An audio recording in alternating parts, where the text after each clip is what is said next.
We have begun the sixth great mass extinction, driven by our 150-year binge on fossil fuel. We are pouring greenhouse gases into the atmosphere at 10 times the rate of the mass extinction known as the Great Dying 252 million years ago. The glaciers in Alaska alone are losing an estimated 75 billion tons of ice every year. The oceans, which absorb over 90% of the excess heat trapped by greenhouse gases in the atmosphere, are warming and acidifying, melting the polar ice caps and resulting in rising sea levels and oxygen-starved ocean dead zones. We await a 50 gigaton burp or pulse of methane from thawing Arctic permafrost beneath the East Siberian Arctic Shelf, which will release about 2/3 of the total carbon dioxide pumped into the atmosphere since the beginning of the industrial era. Some 150 to 200 species of plant, insect, bird, and mammal are going extinct every 24 hours, 1,000 times the natural or background rate. This pace of extinction is greater than anything the world has experienced since the disappearance of the dinosaurs 65 million years ago. Joining me to discuss the climate emergency is Dahr Jamail, author of The End of Ice, Bearing Witness and Finding Meaning in the Path of Climate Disruption. So you visit various spots around the globe, the Amazon, up in the sequoias, the glaciers, and you kind of give us a very bitter and depressing report on the health of the planet. But let's just begin, because I think it's essential reading. And what you've done is so vitally important for our grasping of reality. Let's run through it. Well, let's start with glaciers and explain why glaciers are important. Well, glaciers form numerous functions. From an anthropogenic perspective, or anthropomorphic, perspective, they provide massive amounts of drinking water for the globe. For example, there's glaciers in Asia that are the Seychen ice field, for example, that is the source of 7 of the largest rivers in Asia, and really responsible for water, irrigation needs, and drinking water for 1.5 billion people. So if that goes away, it doesn't take a lot of thinking to understand what kind of crisis that's going to cause.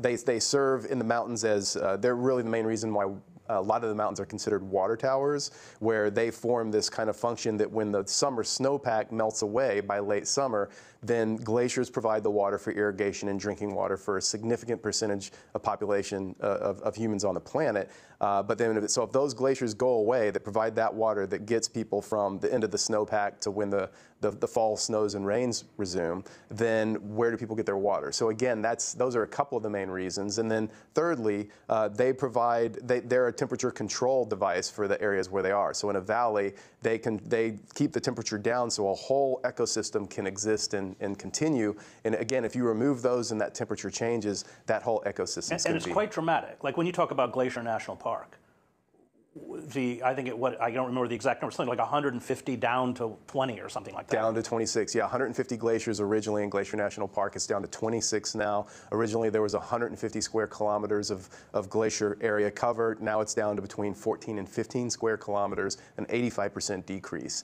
I went out with Dan Faegre there, a U.S. Geological Survey glaciologist, and he said, look, I'm going to be very surprised if there's still glaciers in this park by 2030. That's just 11 years from now. Polar ice caps. Polar ice caps. 2 huge things happening there. We talk about the Arctic sea ice that's melting at a record rate now. I think in the book you talk about the first crossing of the Arctic sea ice was a tanker filled with, what is it, natural gas? Right, natural gas. There's the irony for you. Right, that is the irony, and that's what's happening as oil and gas exploration there continues apace now. I want to focus, though, on Antarctica because very recently a Washington Post article was released showing that melting there has accelerated 6-fold since just the 1970s. In Antarctica, for a long time, scientists believe, accepting the Western Antarctic ice sheet, believe that, well, this is the place that's stable, this is where we're going to see the impacts last. Well, now not only are we seeing the impacts there, but they're accelerating so fast that lead scientists there are scratching their head and trying to figure out new ways to sound the most dramatic alarm bell possible. And this is rising temperatures as the polar ice caps retreat and eventually melt. And sea level rise.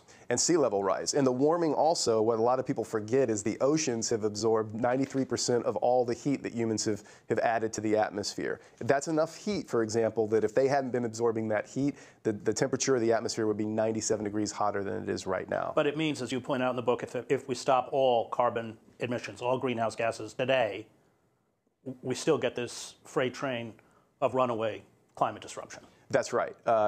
Talking about sea level rise, Dr. Harold Wanless at University of Miami, who I have in the book, a sea level rise expert and paleoclimatologist, and he informed me of a statistic that really shocked me. He said, in the previous ice age, we have studied and found out that for every 1 part per million of CO2 that we add to the atmosphere, that's 1 foot of sea level rise. And so, for example, 100 part per million, that's a 100-foot sea level rise.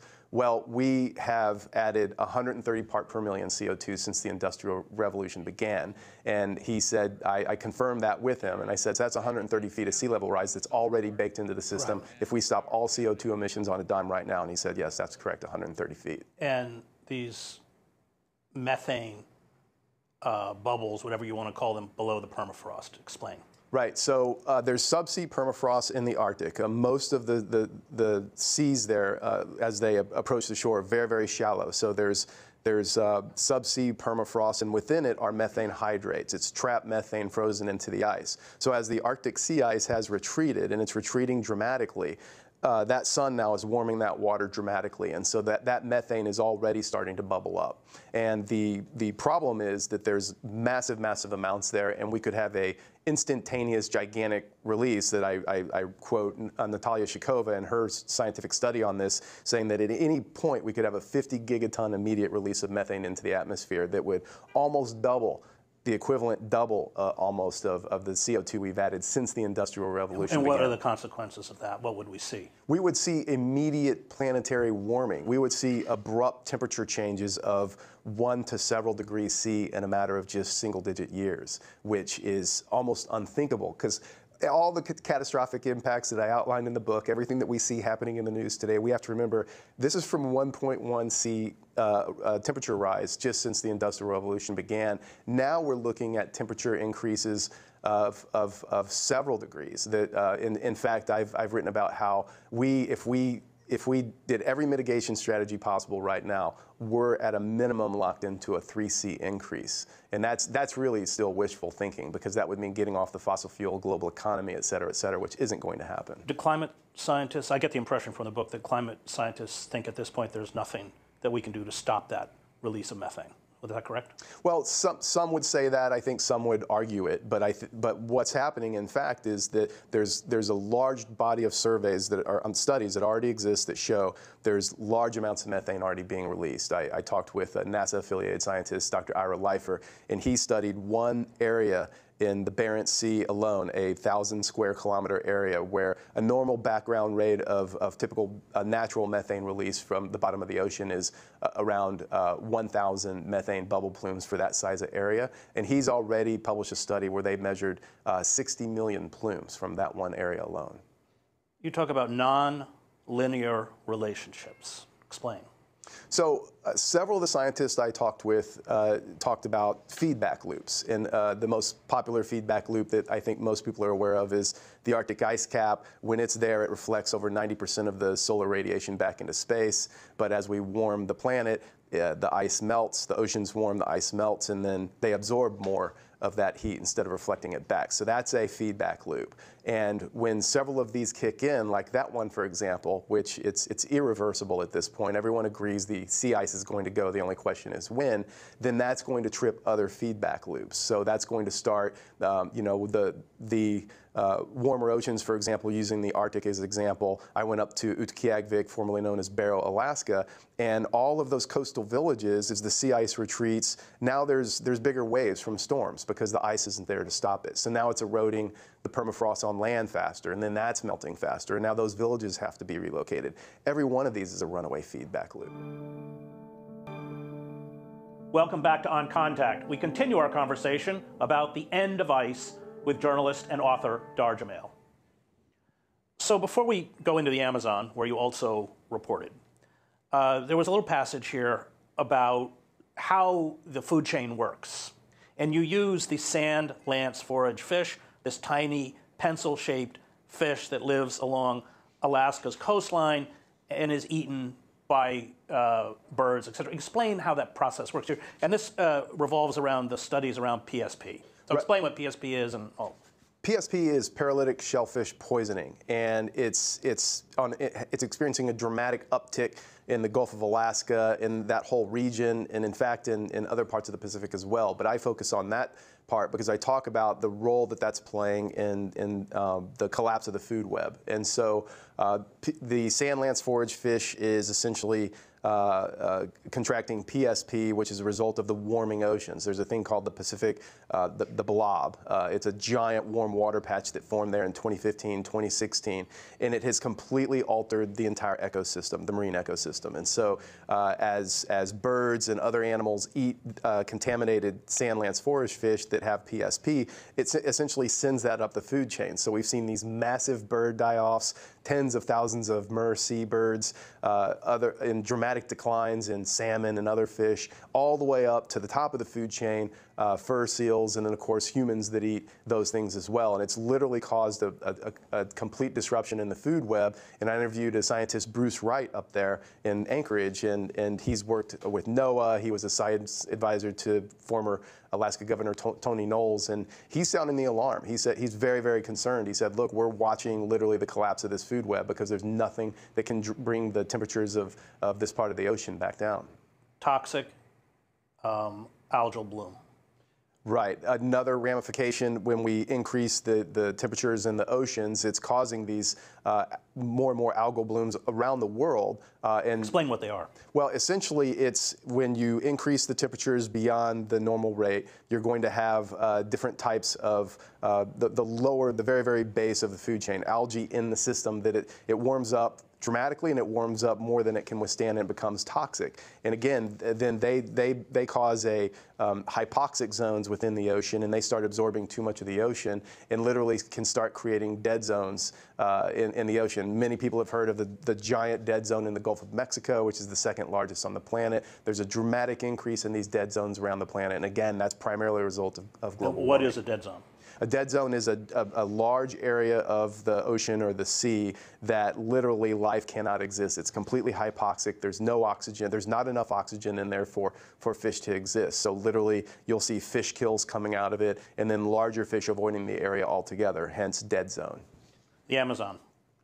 So I was privileged to get to go to the Amazon, to Camp 41, founded by Dr. Thomas Lovejoy. He's known as the godfather of biodiversity. He started researching in the Amazon back in 1965, and he created what he called a forest fragmentation study, because forests around the planet, and rainforests as well, are becoming fragmented, meaning because of development or roads or wildfires or whatever reason, they're being cut off from themselves. Let me just interject, which I didn't know until I read the book. But because of the size of the rivers in the Amazon, you have completely different species of birds on the other side of the river. That's right. That's right. And that would be sort of an example of a natural fragmentation, if you will, where species become so specialized to where they are in the Amazon that they literally can't exist in other places, as you just pointed out. So this forest fragmentation shows us what happens to an ecosystem when you cut it off from itself. And essentially what happens is you see biodiversity loss, you see a drying out of the area because water systems are interrupted as well, and other special impacts. And so this is happening globally, and that's what Dr. Lovejoy is showing us in the Amazon. And troublingly enough, given that this is the single most biodiverse place on the planet, we're seeing massive loss already. For example, there's certain birds that have seen 95% declines. Water systems are being shifted, and I think. Well, I'm sorry to interrupt, but as you write in the book, species that haven't even been identified are going extinct. Right, and so for example, there was I have this in the book, that there was a expedition that went out to about 30 scientists to a new part of the Amazon. They spent 30 days, and in that one trip, they identified at least 80 new species and counting. They're still actually finding, oh, we found yet another new species from our data. And the risk of letting the Amazon go, and what's happening now, especially with Bolsonaro being elected, is that how much of our medicine comes from there. and we don't even know what we're losing. And that's I think one of the most one of the scariest parts about losing the Amazon. You know, the way people deal with the medicine for high blood pressure, I think you put in the book, and all comes out of the Amazon. That's right. That's right. And we should be clear the importance of the Amazon. As you write, forests pull 1/3 of our excess CO2 out of the atmosphere every year. But then you write they could well become a net contributor of CO2 to the atmosphere.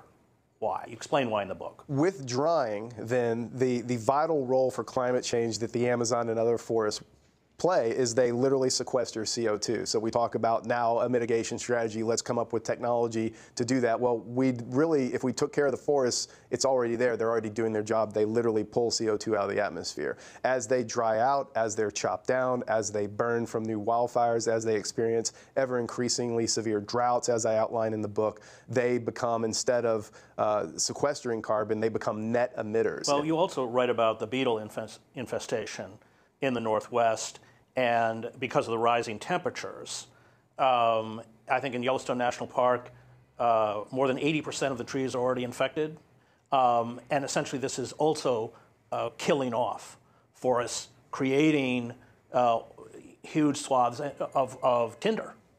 That's right. And so this is another example of what we discussed earlier of a runaway feedback loop. You warm the temperatures, these beetles, over 98% of them usually get killed during the winter. Now it's not cold enough for that to happen. So some of them are even getting 2 lifetimes in a season instead of just 1. It's taking out more trees. Here's all these dead trees standing there dead, dry, bring on the wildfires. And that's why we're seeing such a dramatic, one of the reasons we're seeing such a dramatic increase in wildfires across the country. And you go to the sequoias, some of which are 3,200 years old.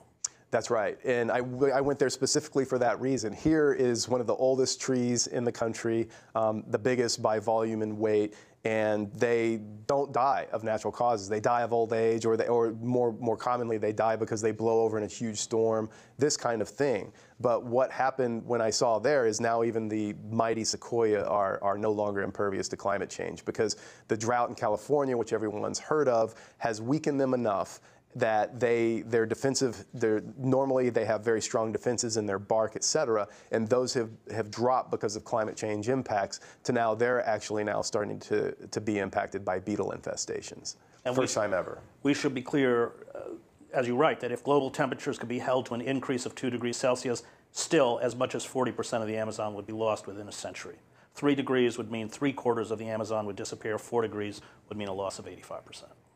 And that's staggering to think about, especially considering the fact that right now, best case scenario, if every government on the planet mandated every mitigation strategy possible and we got off the fossil fuel economy and did all the things that we should have been doing decades ago, we have 3 degrees baked into the system as it is, no matter what. And so that means we have to start coming to terms with the loss, the Amazon as an example right now, but the catastrophic amount of loss that we're facing, and we as humans have to start taking that in and start thinking about that on a very personal level and understanding, okay, well, how am I going to comport myself during this time, during this new era? Well, that's how I want to end, because, and you do end the book by addressing your own grief. Many of us within the technocratic society are divorced from nature. We don't actually see what's happening. We extract, and we live off of those extractions, but we're not in touch with what we're doing to the planet. And you talk about, I mean, you end the book with sort of sitting, looking out, imagining this very bleak, certainly the end of the ecosystem that sustains the human species. How do you cope with that? I really struggled how to end the book, and I write about that. And one of the ways I came to terms with it was likening it to being in a hospice situation. And you write about a friend who was a dear friend who was dying, and how precious every moment became. And I feel that is where we are on the planet today. And so I deal with it by going out in the wilds, and I know that you do this too, and keeping the perspective that comes from that, rooting myself back into the earth and being with it and feeling a profound gratitude for what is still here, and also understanding that I feel personally morally obliged to do everything in my power to still fight for what is left and try to protect it the best I can, regardless of the outcome, no matter how bleak it might appear. You write, we may be watching Earth dying, so we each get to ask ourselves, what am I called forth to do at this time? Buddhist monk Thich Nhat Hanh has written, how the most precious gift we can offer others is our presence. When our mindfulness embraces those we love, they will bloom like flowers.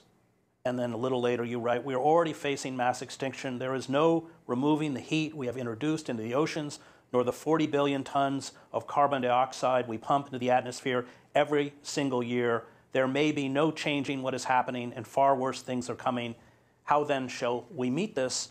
And it is grief which is the beginning of our capacity to understand the transitory nature of all life and to be in touch with the sacred. And it is that loss of touch with the sacred, which you find in the natural world, I find in the natural world, which is, I think, kind of doomed modernity. Well, and it's getting back in touch with that loss of the sacred losing that contact is what got us here in the first place. And we still have a chance to get back in touch with it. And I personally feel like we owe the planet that. We owe this place that we are from and of that, to go give it our full attention and our full heart and be with it and still continue to work to do the right thing to take care of what is left while it is still here. And you quote in the end Václav Havel, hope is not the conviction that something will turn out well, but the certainty that something is worth doing no matter how it turns out. We have to accept where we are. We have to accept the reality. The science in the book is clear. Anyone really paying attention to these reports as they come out understands we are off the cliff. We're not going to stop it, and we're probably not going to mitigate it very much. We understand what's baked into the system, so we have to start there with being in reality, and that is going to bring immediately amount of acceptance and grief and a lot of strong feelings about what's happening, and only from that place then I think can we make clear-headed decisions about how do we want to be during this time. Great, thanks, Dahr. That was Dahr Jamail, author of The End of Ice, Bearing Witness and Finding Meaning in the Path of Climate Disruption. Thanks, Chris.